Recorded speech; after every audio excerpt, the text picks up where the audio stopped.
So Tim is a hunter and a gun owner who believes, as the majority of gun owners do, that we need reasonable gun safety laws in America.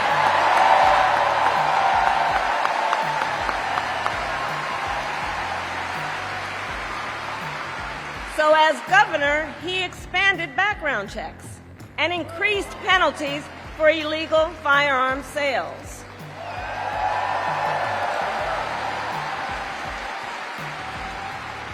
And together, when we win in November, we are finally going to pass universal background checks, red flag laws, and an assault weapons ban. By the way, as you heard, I was one of the best shots in Congress, but in Minnesota, we believe in the Second Amendment, but we also believe in common sense gun violence laws. Tim Walz is the Benedict Arnold of gun owners. This guy built his career feigning support for the Second Amendment and fundraising as a pro-gun Democrat when he was always a gun-grabbing tyrant. In the end, when the people needed a pro-gun Democrat the most, he backstabbed gun owners every single time. No one is challenging. No one wants to take your guns. We can make sure, as we said earlier, that we're part of the national effort to get these weapons of war off the streets. And we can make sure that those weapons of war that I carried in war is the only place where those weapons are at. Today, we're going to dive into his record, both in Congress as a representative of Minnesota's 1st District, and during his tenure as the governor of Minnesota. Hi, I'm Ben, and you're watching the Minuteman Moment. Before we get into the video, let me take a second to tell you about GOA's first annual convention, Goals. The Gun Owners Advocacy and Leadership Summit will be held in Knoxville, Tennessee in less than 2 weeks on August 17th and 18th. Come out and see your favorite companies, influencers, and voices of the Second Amendment. There's fun for the whole family as well. Oh, and we just announced that country music star and avid sportsman Easton Corbin will be headlining with a free concert exclusively for GOA members as well. Just roll with it and we'll see you there. Okay, getting back to the anti-gun redcoat from Minnesota. Beyond the mask of Minnesota nice, Walz is a fanatical anti-gunner. Walz wants to come off as a middle-of-the-road hunter who cares about common sense gun control, but that couldn't be further from the truth. Let's check in and just see how relatable he is. I'm a military person, trained and am proud of my marksmanship ability, and I'm a gun owner who trigger locks my guns, separates the ammunition from them, locks them in a safe like many of us do. Man, if his shotgun is locked up like that, how is he supposed to run outside and get those warning shots off to defend his home? If you want to protect yourself, get a double-barrel shotgun, put that double-barrel shotgun and fire 2 blasts outside the house. I promise you, who's ever coming in is not going to, you don't need an AR-15. Anyway, the term Minnesota nice is also associated with being passive-aggressive. I'd say that's spot on for Governor Walz's anti-gun policies. Pretend to be pro-gun, and then work to dismantle the Second Amendment by any means necessary. He's the kind of slimy politician who is disingenuously paint gun owners, like you and me, in the worst light possible, even when we're taking a stand for self-defense and the Constitution.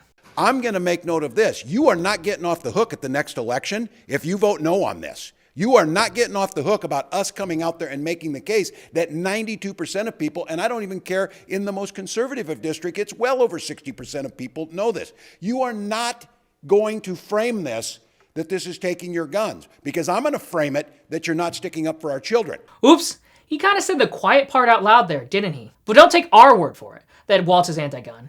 This is all evidenced by his record as a politician. Tim Walz has endorsed multiple anti-gun bills, like an assault weapons ban, and an anti-hunting bills, like a ban on lead ammunition. Both are legislative priorities for the anti-gun lobby, who have already happily come out and endorsed him. But that's just the tip of the iceberg. So let's look at Walz's political career and see how bad he is on the Second Amendment. Tim Walz was first elected in Congress in 2006, and in his tenure up to 2018, he voted against gun owners consistently. To be clear, Gun Owners of America first rated then Congressman Tim Walz as a D, and then we downgraded him to an F in 2014 after a litany of anti-gun votes. So why did he earn such poor marks from the only no-compromise gun lobby in Washington, D.C.?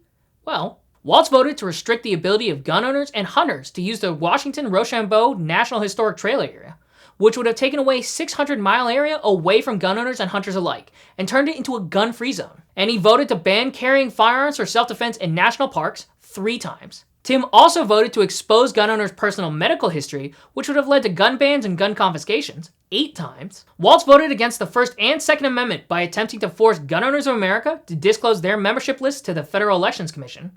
And of course, He voted to create a national registry of concealed carry permits. So as you can see from his GOA voting record, as a congressman, Tim Walz was anything but a friend to gun owners, despite what he or any other group might say. But if that wasn't bad enough already, here's where things really go off the rails, when he steps into the governor's office of Minnesota. As governor of Minnesota, he released an opinion piece where he disavowed his former positions, tries to bring up the fact that he's a hunter and a veteran to hide behind the fact that he supports gun registration checks, gun confiscation laws, the no-fly, no-buy gun ban, where if you were put on an arbitrary list without any judicial processes, you'd be barred from buying a firearm.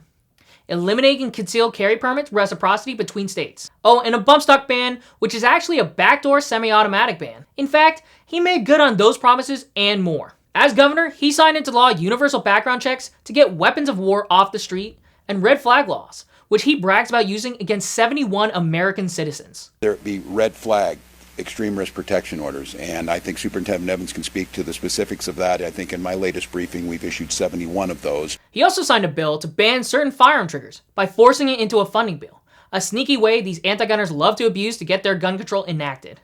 Was a device of a binary trigger that allows that weapon to basically be turned into a fully automatic weapon. And I've said time and time again, I've carried those, but I was in the U.S. military, and this does not infringe upon anything that was done here on a lawful gun owner. And if you're not turning your lawful firearm into an illegal firearm with a binary trigger to make it an automatic weapon, basically, nothing infringed upon your Second Amendment rights. Yeah, Governor, even the tyrants over at the ATF say that binary triggers are semi-automatic.